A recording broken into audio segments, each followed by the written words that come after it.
मैं चिट्ठियां गम दिया नित रोज पावां कमली वाले नू जुदाई हाल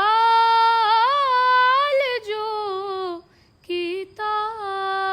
सुनावां कमली वाले नू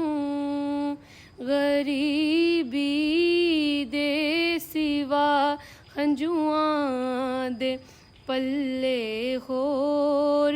कुछ भी नहीं हो मैं आवां ते तुसां लेकी